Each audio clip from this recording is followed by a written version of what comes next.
When I was in elementary school, I had a friend who lived right next door. We used to go to school together all the time.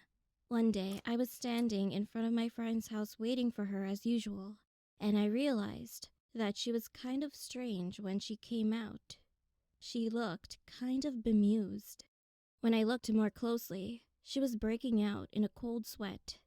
Feeling something strange, I asked my friend what was going on, and she started telling me a story about her dream. She started to dream the same dream she had from long ago. A kind-looking old lady always comes out in her dreams, and she cooks meals for her and then she eats it all. My friend had a lot of conversations with her because she gave her such a good impression.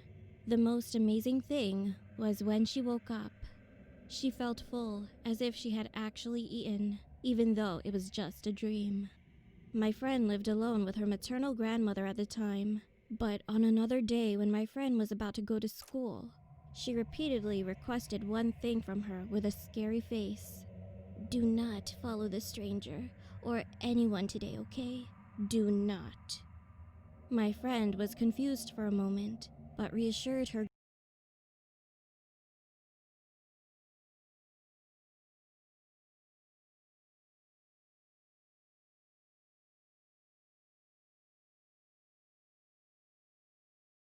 grandmother, telling her not to worry, and then went to school. However, nothing happened all day. And that night, she fell asleep, and the old lady appeared in her dream as usual and made her a meal. She was enjoying her meal, and all of a sudden, the old lady asked my friend to go somewhere with her. She held the old lady's hand and tried to follow her thoughtlessly. However, she then remembered what her grandmother said to her in the morning, so she let go of her hand and refused to go. Then she saw her face turn scary at that moment. The old lady suddenly grabbed the back of my friend's neck and began to drag her somewhere, and no matter how hard she tried to escape, she wouldn't budge at all.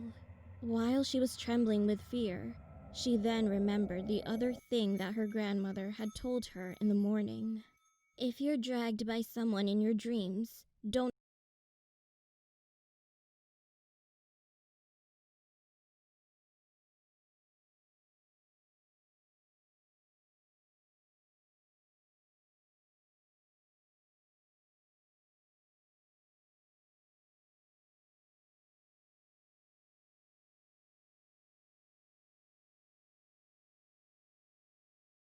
panic.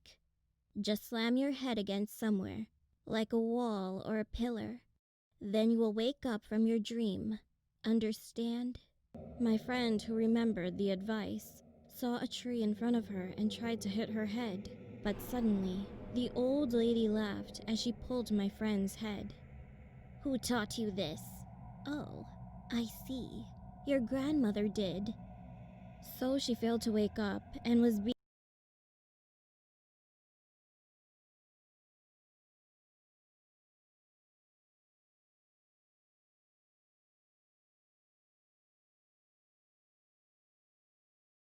being dragged away from her dream, and the old lady's cane suddenly caught her eye. At that moment, she bumped her head with all her strength on the stick, and then finally woke up from her dream. I got goosebumps listening to my friend, since it was early in the morning. Anyway, my friend, who had been absent-minded all day, started skipping school the following day. I was worried about her, so I went to her house. But the door didn't open, and she didn't answer the phone. A month later, my friend called me, and she asked me to come over to her house. With curiosity, I ran to her house, and when I saw her again, she looked emaciated, and the atmosphere around her was quite different. Most of all, she kept laughing to herself like crazy. She dragged me into the house, took me to a room, and said this: "Hey, you see my granny? She's crazy." Then she began to giggle more, and I unconsciously turned my eyes to the room. Her grandmother, looking into the air continuously, was begging desperately in a small, tiny room without a beam of light. Her face seemed afraid of something, and she kept muttering the same words. "I didn't teach her. That was not me. Please. I'm sorry. I'm sorry. Later, I heard that her grandmother had passed away shortly after, and my friend has been hospitalized because of the shock. Come to think of it now, wasn't the food she always ate in her dreams a meal for her grandmother, who would die soon?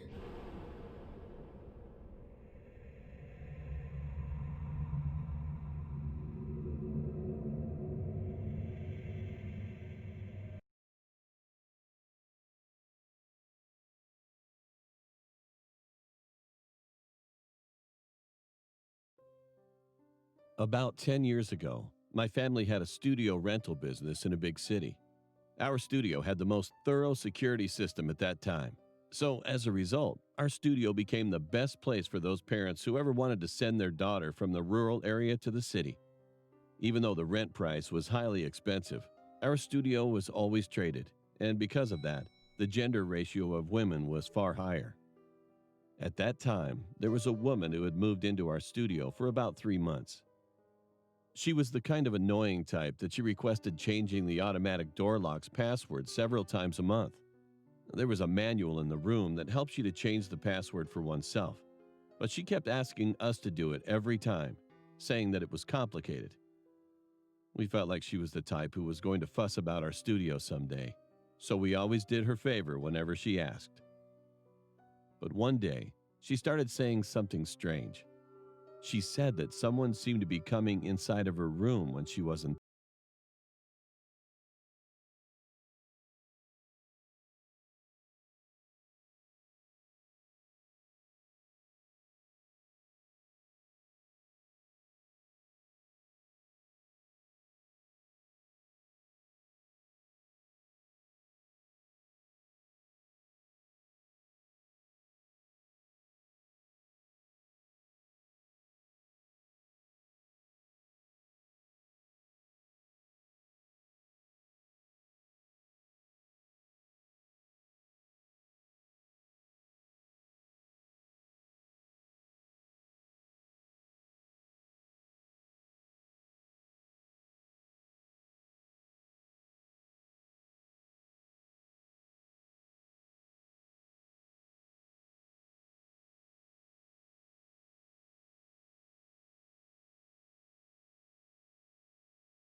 in favor whenever she asked. But one day, she started saying something strange. She said that someone seemed to be coming inside of her room when she wasn't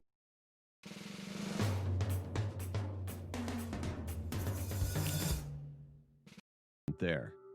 Of course, we have a master card to enter every room, but I swear, we are not those ignorant types of owners who come in and go out of any room, except for sometimes when people who leave their rooms without telling us they had changed the password, or when we had to do an electrical inspection for the empty rooms, asking for prior consent already.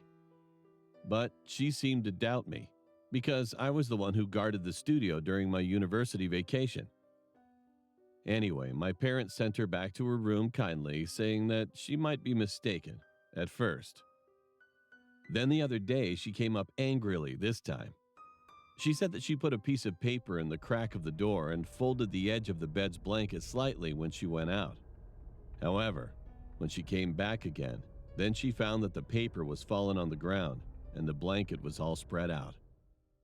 Cursing me tremendously, she had already believed 100% that I was certainly the criminal. At the time, I was ordering food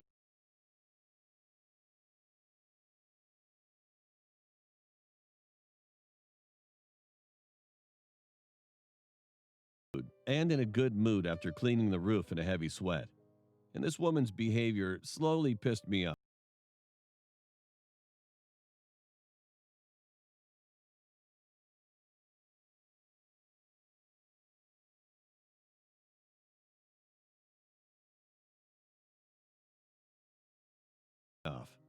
And even my parents seemed to be suspicious of me at this point.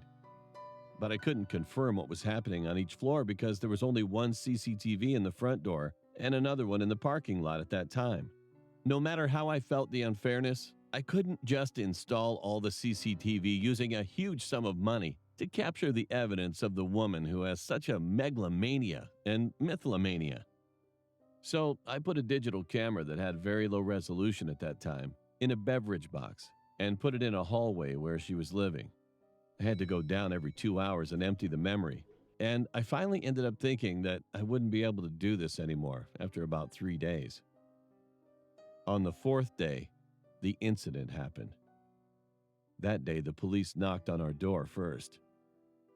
Following them, when I looked inside the woman's room, I could see the pearl-like eyeshadow was spread on every side of the walls. It turned out that the woman had coated the doorknob with cosmetics when she went down to her hometown for a few days, hoping the criminal to leave a trace when he broke into her room. But as if he were mocking her, the criminal had put those pearl shadows all over the walls, ceilings, and even floors of the room. So the police came to my room after receiving the woman's report.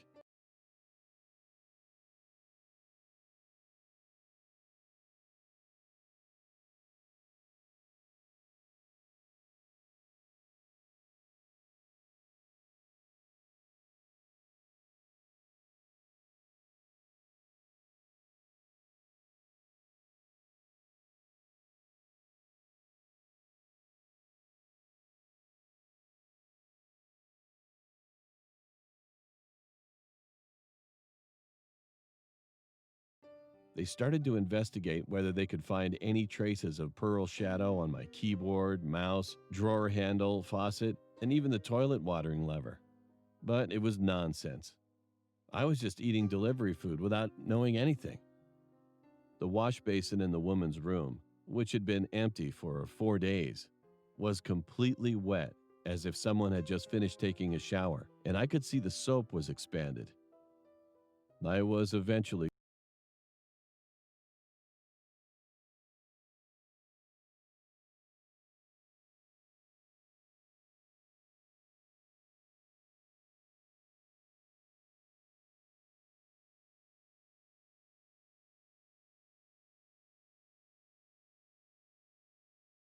called to the police station as a witness for questioning. When I finally got back home, I brought my camera that I had installed before to see what was on it, just in case. And then, something strange was caught in the camera. On the second night around 11 p.m., the woman's boyfriend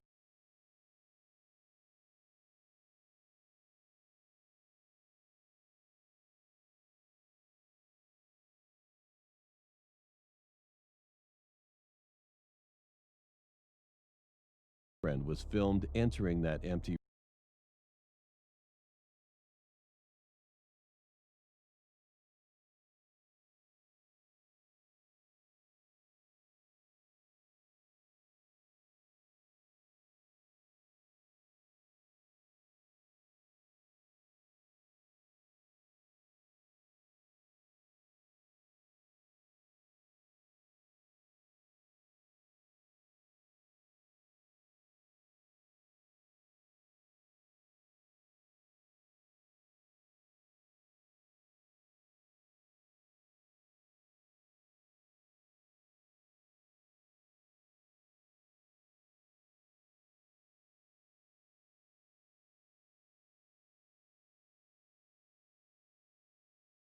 room.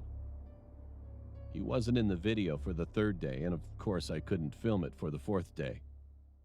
It was a suspicious thing. In the end, I went to the police station again with my camera and submitted it. The whole story of the incident that was revealed later was like this. It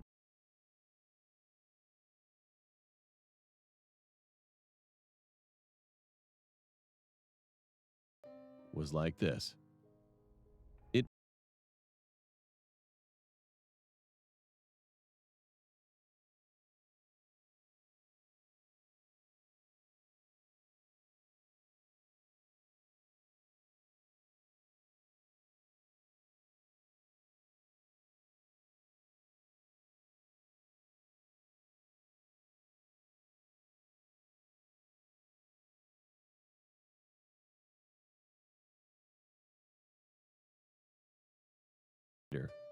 was like this. It was her boyfriend who made her terrorized and tremble in an attempt to bring her into his studio. While she went to college, he kept sneaking into her room and left those suspicious traces for a month. Then, as his girlfriend noticed the strangeness, she told him what had happened, and he kept telling her about the cruel and scary murdering cases that occurred in a studio apartment. Later, he suggested to her that she could sleep in his house if she was scared. His final goal was cohabitating with the woman, and the climax happened on that day. After hearing that she had set up a trap at the door, he entered her room and rubbed the pearl shadows on the whole room more than she did. Of course, the sink, the blanket, and the paper between the doors, everything was all by him. He thought that if his girlfriend felt extreme fear, she would end up living with him. What was even more creepy was that when the police came to our studio that day, he was comforting his girlfriend calmly, hugging her in his arms. The more she got afraid, the more courteously that bastard consoled her, and kept thinking about how he could make her scared on the other hand. In the end, the man was accused by the woman and her family, and the woman took time off from school due to the huge shock.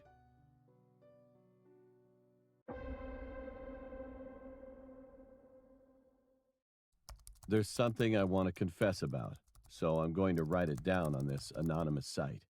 I'd like to talk about one thing I really did wrong. When I was in elementary school, I had to ride my bike to school because there was some distance from my house to my school. My house was located in a back alley. And one day on my way home, I was riding my bike around the curve, and I couldn't slow down, so I ran over an old lady. She collapsed, passing out, and I rushed back to my house, being terrified. She was a very kind person in my town. She was close to my family and people in the neighborhood, so she always greeted me kindly whenever she saw me. Back then, the CCTVs weren't installed around on the streets, so no matter what happened in the alley, there was no way to find out who did it. And the next day, a handwritten poster was attached to the alley wall. "We're finding a witness. My grandmother had an accident. We don't want to believe it, but if the criminal is one of our neighbors, please confess. We don't want strong punishment either. We just want to resolve the injustice." It was written something like this.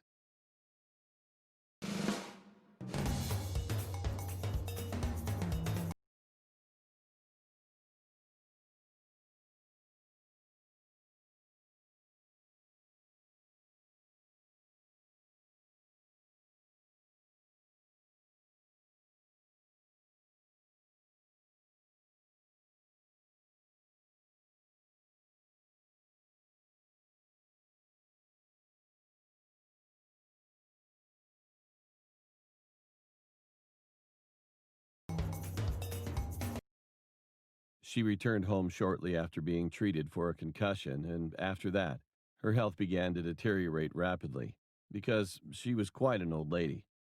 I was afraid that I'd be revealed that I did it, but she didn't seem to remember the incident. Or was she just pretending that she couldn't remember? Anyway, she was always spending time in the same place, enjoying the wind or the sun, and I had to avoid that place where she was. I shouldn't say it like this, but fortunately, I wasn't caught. As time went by, my guilt gradually became dull, and I was living without much thought of it. When I was in high school, she had dementia. And one other day, I was passing by the alley and I met the old lady again. I greeted her unconsciously. I'm not sure if she had a clear mind or not, but anyway, she smiled at me and said, like this, "Oh, hello. So you don't ride your bike anymore?" The cold sweat soaked my back in a brief moment. Without answering, I just ran away, and time passed. The old lady passed away after I became an adult, and there's still the guilt in the corner of my heart. Since I can't tell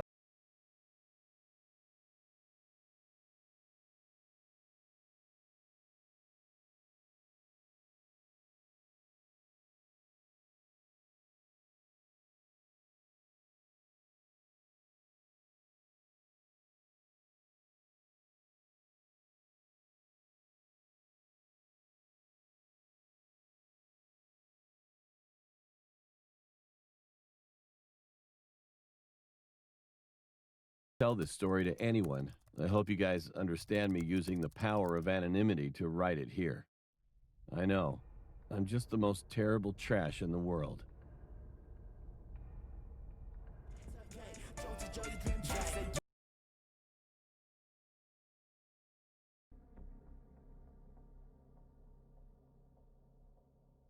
It was wintertime, and Christmas was approaching. I was 25 years old, and I was going to meet up with some of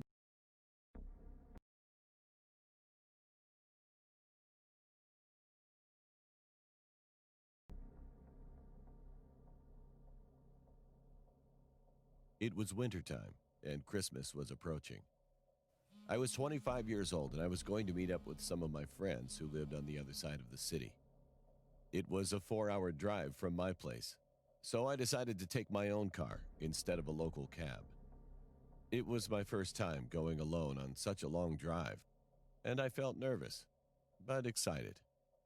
At midday, I packed my bags, threw them in the trunk, and went off to meet my friends. It was a cold day, but the roads were clear. I didn't see much traffic as it was the holidays, and people would rather spend time with their families and friends indoors and stay off the roads. Now, I'm not the type of person to go straight to my friend's house. I like to take my time. I'm a social media freak, and I enjoy posting pictures pretty much all the time. So I found the journey an excellent excuse to post some extra pictures. The road I was taking had beautiful scenery, and the place where my friends lived was even more magical. I stopped a lot during my ride to take pictures. I was having a great time by myself. Well, that was until the weather suddenly changed. It was around 6 p.m., and I was still driving. I still had a long way ahead of me. And that's when it started to snow. Not just a dusting of snow, it was thick and heavy. After 15 minutes or so, the roads were already covered with a few feet of snow.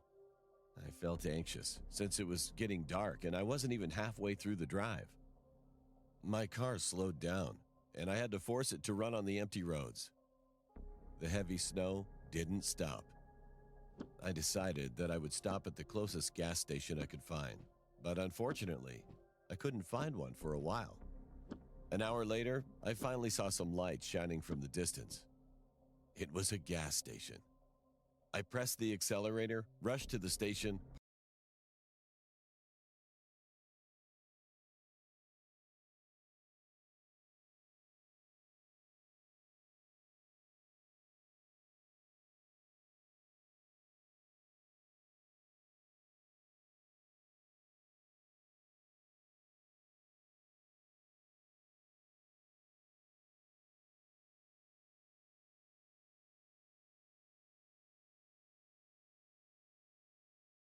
parked my car, and went inside quickly.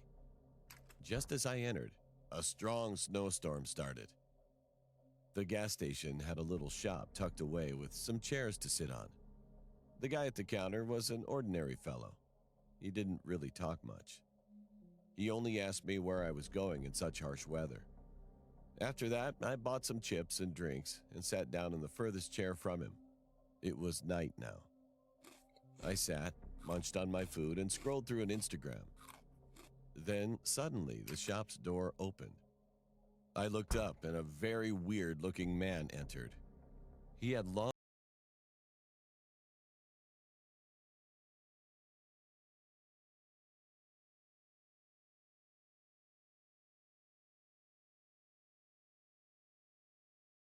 greasy hair, was wearing a long coat, and had a very grim expression.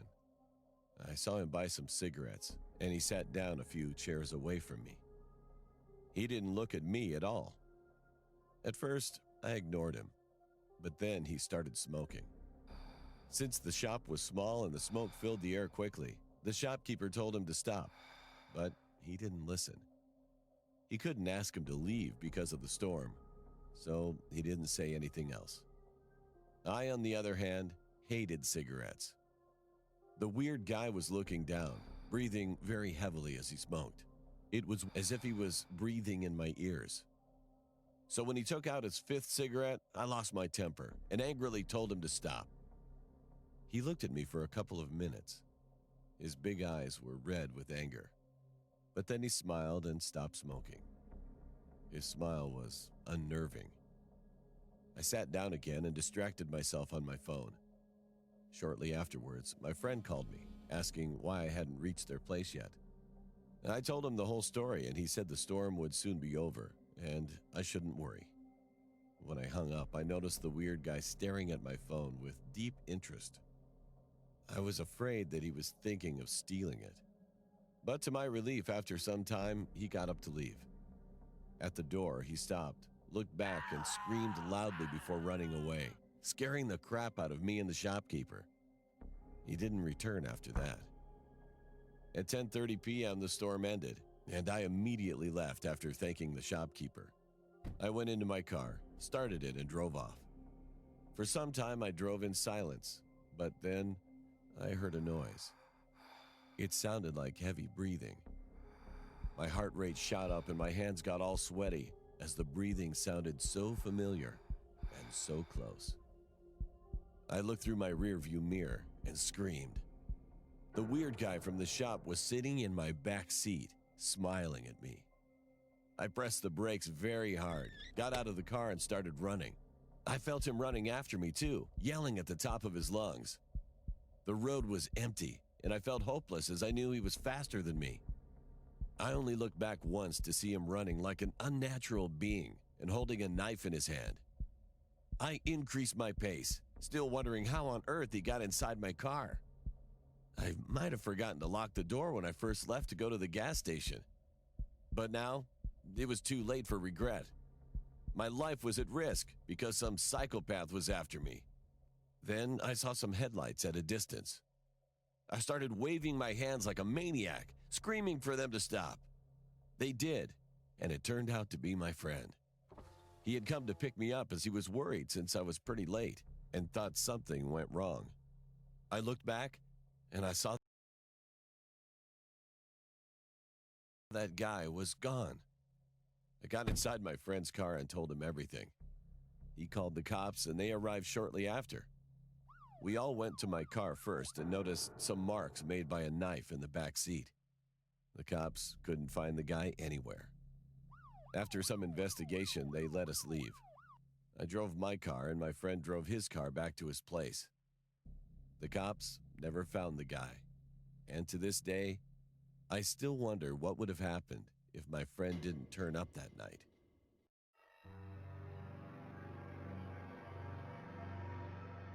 I was 12 years old when this happened. My grandmother just got home from the hospital because she had a stroke. She couldn't go up to the second floor of our house, in which her room was located, so my uncle, my little brother, and I decided that we were going to sleep in her room for a while. Before this day happened, my aunt bought a new air conditioner, so the old one would be removed. And of course, there was a hole in the wall for the air conditioner. I covered the hole with some kind of small box before working on the wall, so the air wouldn't come in. Anyway, back to the situation. My uncle and I were playing a mobile game at 3 a.m. when this happened. We played for about an hour.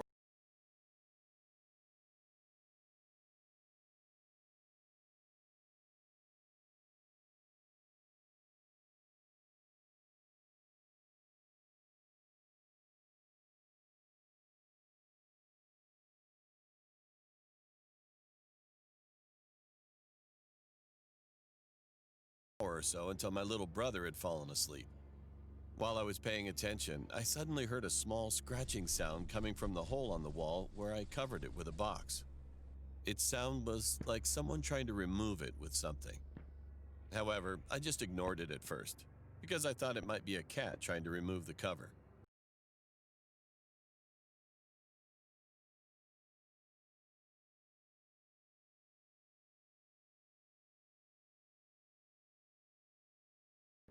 After 5 minutes, my uncle heard the sound and he whispered to my ear saying, "Did you hear that sound?" I said, "Yeah, I heard it too, but maybe it's just a cat. Forget about it." After that, we had forgotten about the sound and we just played again. Until that moment. All of a sudden, my uncle quickly put down his cell phone and started to search with the flashlight. "What's wrong?" I asked him, but he pointed his finger on his mouth and pointed it to the window. It was quiet outside. That's weird. I heard someone's footsteps. He talked to me sitting back next to me. I tried to say that it's nothing, but this time I heard those footsteps. Someone was outside walking around with a creaking sound. So we eventually decided to look for it, opening the box cover. But before we could get closer, my little brother began to scream. We were shocked by that, but then we just laughed, thinking our reaction was silly. I talked to my little brother and asked him what happened. He said that he had a nightmare. We laughed again, much bigger this time. Bump! We abruptly froze when we heard loud footsteps from a roof away from us. My heart dropped.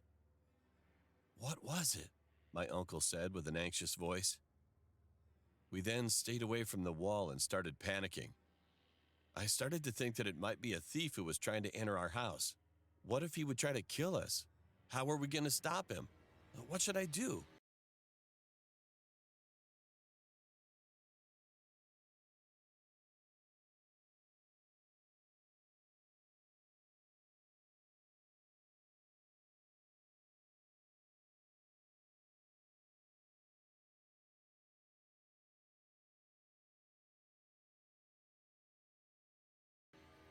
However, despite all my worries, nothing happened after that.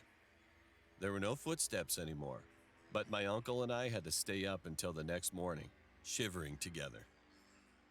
A few days later, my grandpa covered the wall with cement, and that day we were watching the local news and we heard that one of our neighbors, who lived right next to us, had been murdered. They also reported that the suspect has not been found, so the cops were struggling to arrest him. We just couldn't believe the news. We just watched the news with our mouth open. That moment became the worst nightmare of my whole life. What if I dared to try to remove that small box to see outside on that day?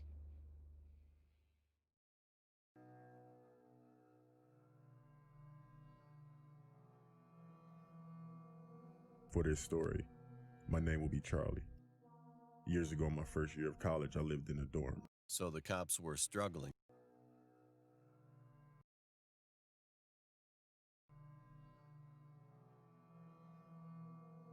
For this story, my name will be Charlie. Years ago, my first year of college, I lived in a dorm. But if only I knew what was going to happen. I earned a scholarship to college for baseball, and all the players lived in one dorm. Being that I was a freshman, they roomed me with a senior so he could show me what right looks like. He was a pretty tough guy who no one would mess with, so I knew what was going to happen. I earned a scholarship to college for baseball, and all the players lived in one dorm. Being that I was a freshman, they roomed me with a senior so he could show me.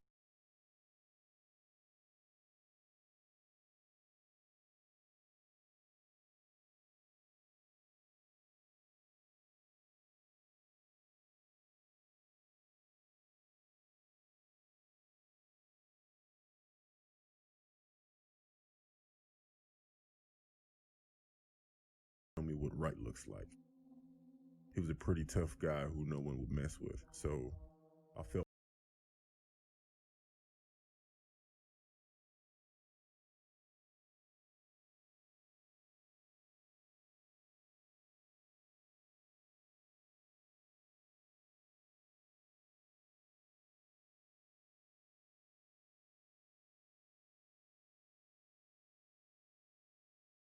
like I was in good hands.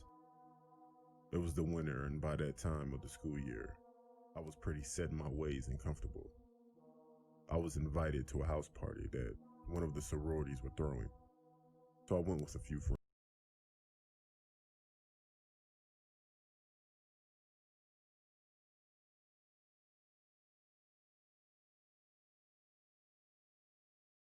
I was invited to a house party that one of the sororities were throwing, so I went with a few friends. When we got there, it was like any other party. People were outside, and some were inside having fun. While inside, there was music playing, along with people playing video games in one room, and it looked like a board game going on in the other. That was upstairs.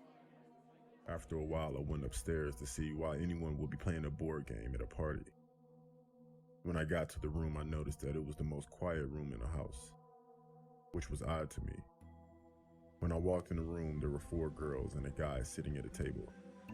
I asked what was going on, and they said they were using the Ouija board. I thought it sounded interesting, so I joined. But I never really believed in that type of stuff. While we were messing with the board, they said that there was a girl in the room.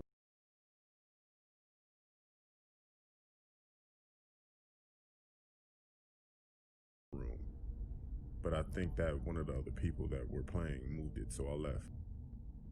That's when unexplainable stuff would happen to me in my dorm. I'd hear laughing in our hallways at odd times of the night, knocks on the window, and I started to have bad dreams. I told my roommate, but he told me it was stress from our upcoming midterms. That went on for about 2 weeks. Then one night everything changed for both of us. I remember it being a Thursday night when this happened. I was asleep in the middle of the night, and all I heard was, Charlie, wake up. I remember making noises and being half asleep, but I acknowledged him. Then he said something that woke me up immediately. Charlie, what the fuck is that in the corner? I looked in the corner of the room and I swear there was a silhouette of a girl. I was so afraid that I jumped off the top bunk and I told my roommate to get up and run, but he was so petrified. He was under his covers quivering. Then she spoke.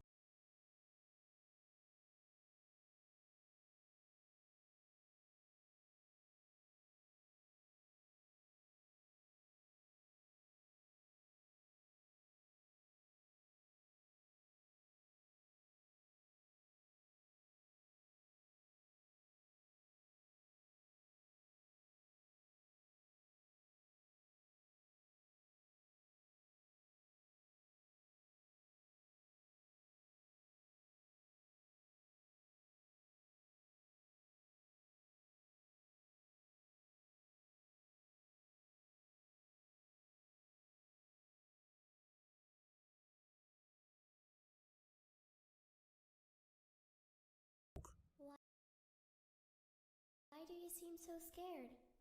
All I wanted to do was play with you. I told him I'm out and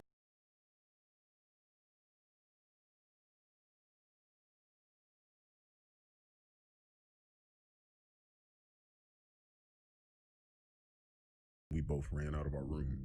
He was yelling as she's talking. After that, we were both so shaken that we never went back to that room. We called. I looked in the corner of the room and I swear there was a silhouette of a girl. He was yelling as she's talking.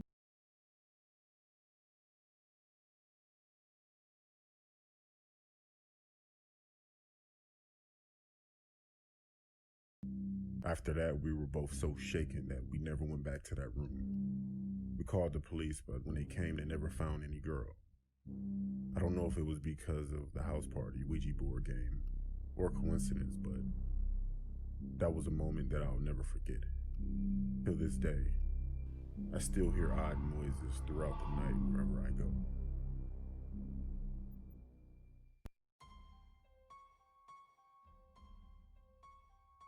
When I was 7 or 8 years old, a man moved to my neighborhood. He was around his 60s and introduced himself to me. His name was Tom. He was the only one who spoke English fluently in our neighborhood, but he always tried to speak our native language. He seemed really nice at first. One day after school, my friends and I saw a new cafe in our neighborhood. We were curious and wanted to know how many desserts they had, so we stopped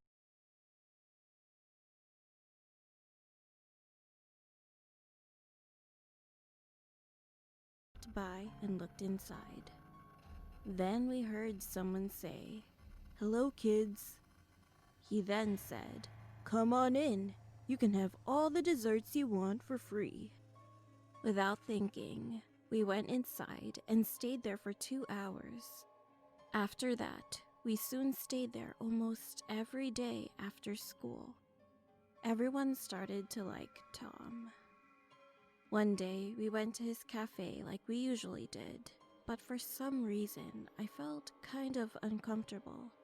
Because at some point, I noticed that there were only kids inside his shop. Tom came to me and said, "Hey, I saw you yesterday with a cat. Do you like cats?" I said yes, and he proceeded to talk to me more. He told me that he has 8 cats in his house and showed me pictures of his cats. All of a sudden, one of his pictures from inside his wallet fell to the floor. I picked it up and I could see a girl's face with blonde curly hair and green eyes. I thought that she was his granddaughter, but what he told me next was a huge shock. He said, "Oh, this is my wife. She lives in London right now." I was confused because the girl in the picture was just a kid, maybe 14 or 15 years old. I thought that he was lying or something. Then I got up. "Oh, I forgot. My mom is waiting for me." So I quickly left the shop and went back home. Then I just hugged my mom. The next day when I got to school, there were policemen everywhere. I didn't understand what was going on. Then one police officer walked over to me and he said, "Kid, you have to come with us." They also called my parents, so we went to the police station together. It turned out that Tom's warrant was served. They found lots of data on his computer about the young girls who were raped by him. He even lied about his name. His real name was Hardin.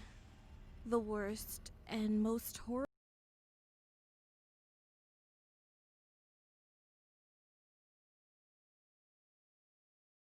thing was when they entered his room. The entire wall was covered with my pictures. When they said this to my parents, I was terrified, so I fainted.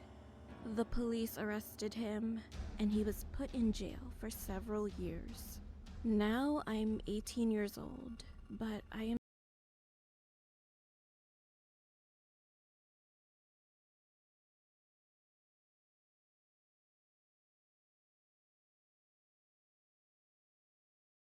still afraid. According to my neighbors, he's returning to our neighborhood. I don't want to go out.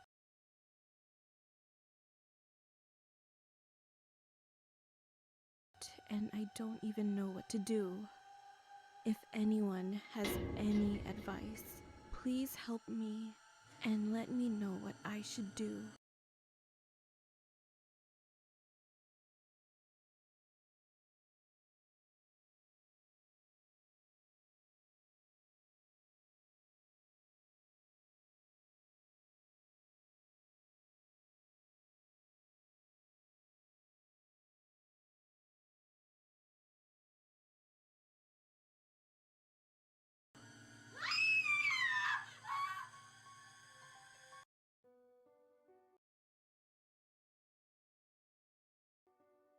When I was 17 years old, I went to my friend's birthday party.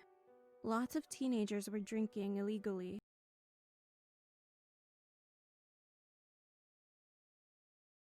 However, I was never into that kind of stuff, so I just sat with other friends and we just talked. Then, one guy I had never met before joined the party and started talking to another group of people. Soon he turned to me and introduced himself as John. He was quite tall and had remarkably blue eyes. He seemed like a pretty nice guy at first, but he gradually started to act weird. He kept following me and seemed to have a strong obsession with me. One of my friends, Callum, saw my discomfort, so he said, "Quit it, man. Don't be a creep." John looked back at Callum, and the look in his eyes made my skin crawl. "Why? She's mine." What he said was kind of creepy, so I called my dad to come and get me. Callum stayed with me while I was waiting for my dad at the front of the house. He's watching us. Callum told me, and my body went stiff. Here, hold my hand. If he thinks we're together, he might give up. So I held his hand, and then a loud shout of anger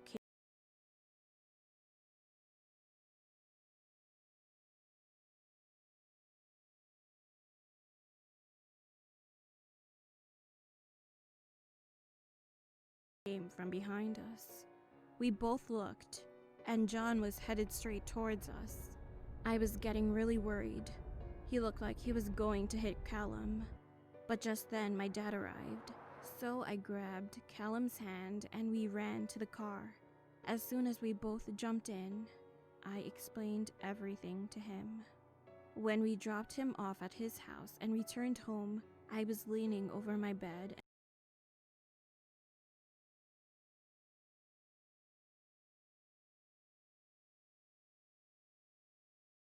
and about to go to sleep, and then I heard the front gate open. When I looked out the window, to my horror, John was sneaking into our yard. Dad got mad when I told him this, so he grabbed his baseball bat and went straight outside. But when he came back after a while, he was frowning. He said you left your jacket. When I got my jacket, a small piece of paper fell out of my pocket. Dad picked it up and opened it. You're mine, Michelle. A few weeks passed. That experience had made me and Callum really close, so we started dating. One day, while we were watching a movie at the theater, I really had to go to the toilet. I rushed to the bathroom to avoid missing too much of the film. On my way back, at the door of the theater, John was there. He looked furious and was actually crying. Then he rushed towards me and said, "How could you do this to me?" I was baffled. "I haven't done anything to you." He just stood there, stared at me, so I rushed back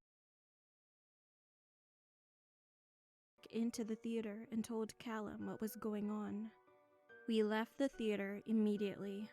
I was pretty nervous about what happened, but I also thought everything would be alright soon. A movie at the theater, I really had to go to the toilet. I rushed to the way back. At the door of the theater, John was there. He looked furious and was actually crying. Then he rushed towards me and said, "How could you do this to me?" I was baffled. "I haven't done anything to you." He just stood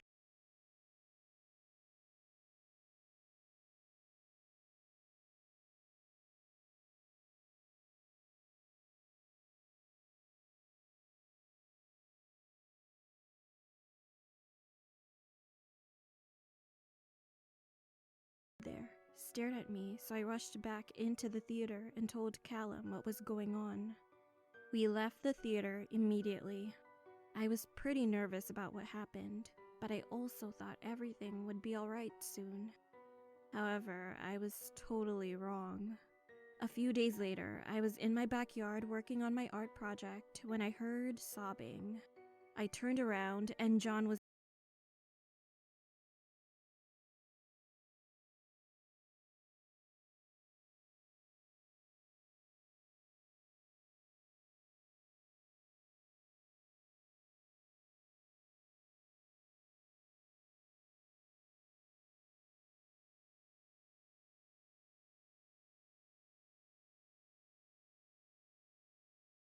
pretty nervous about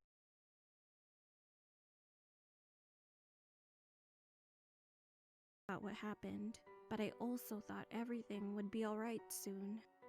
However, I was totally wrong.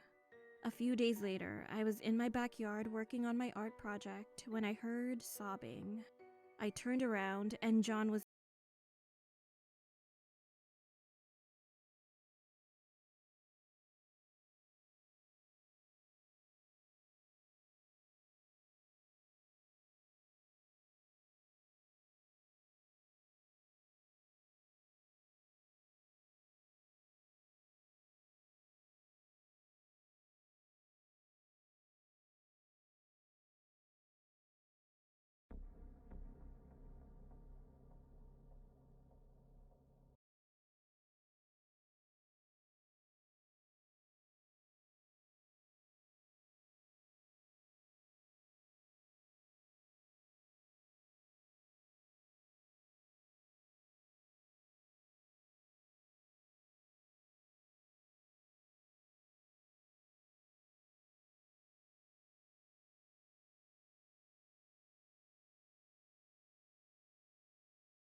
Weeks passed.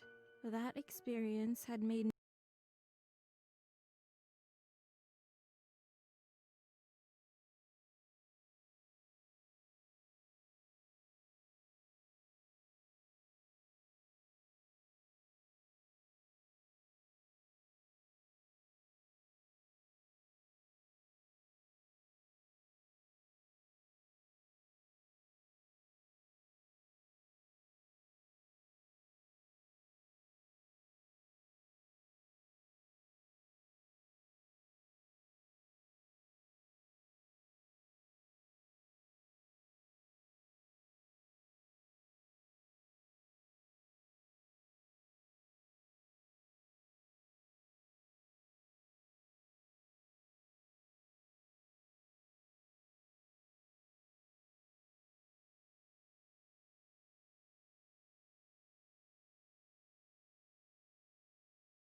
backyard.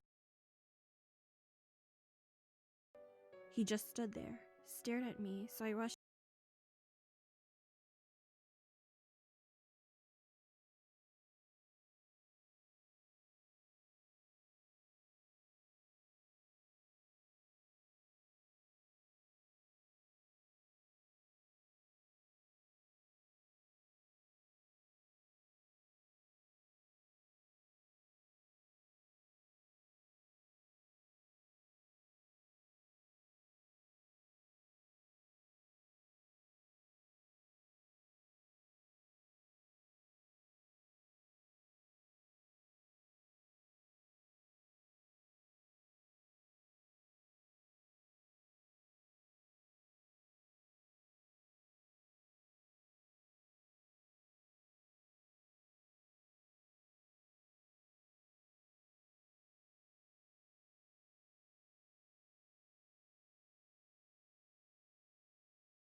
Theater and told Callum what was going on.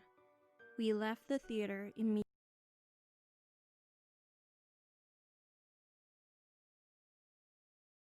Crying. Then he rushed towards me and said, "How could you do this to me?"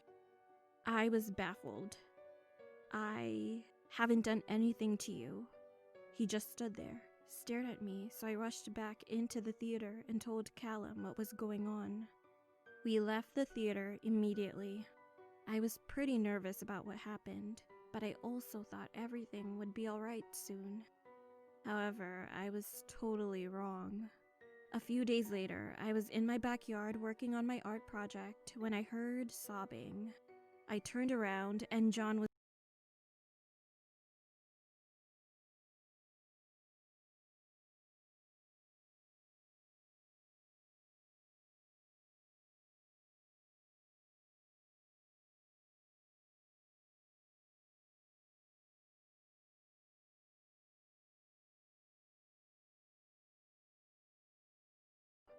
He just stood there, stared at me, and would be alright soon. However, I was totally wrong. A few days later, I was in my backyard working on my art project when I heard sobbing. I turned around and John was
We left the theater immediately.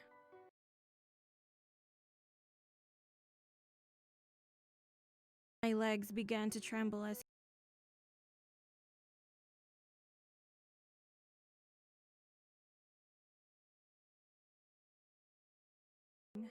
I turned around and John was there, holding a small container of medication in his left hand. My legs began to tremble as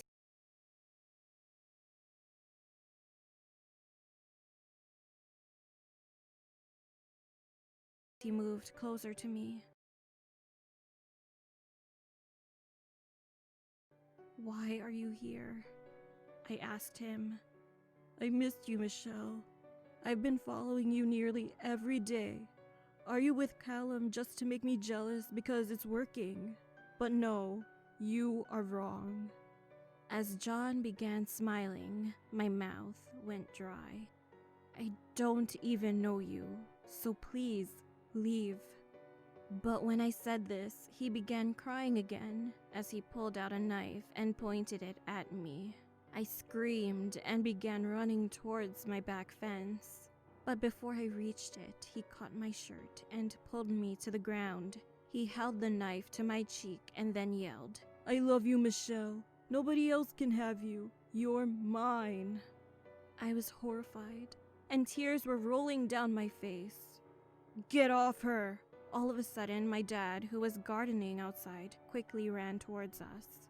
He beat him up with a bat and then tied him up with a rope he got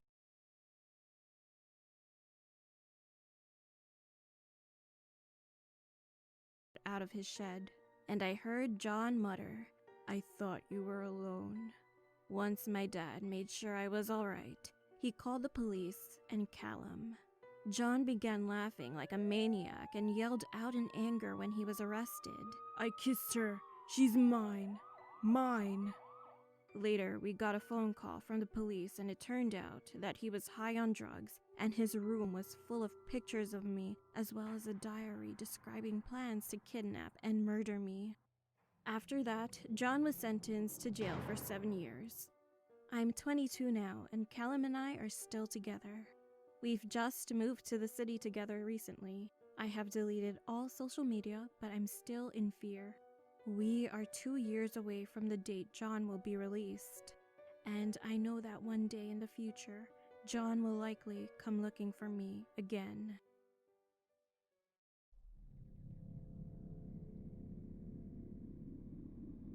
When I was 14 years old, we traveled to Jeddah for a few days.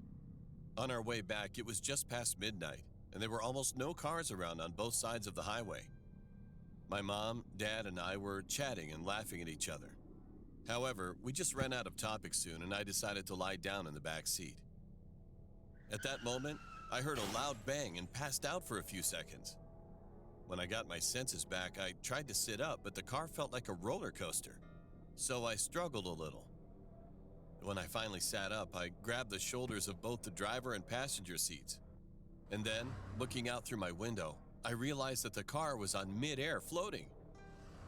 When the car dropped, the front bumper dismantled and slid past the right windows of the car. What makes the matter worse, our car did not stop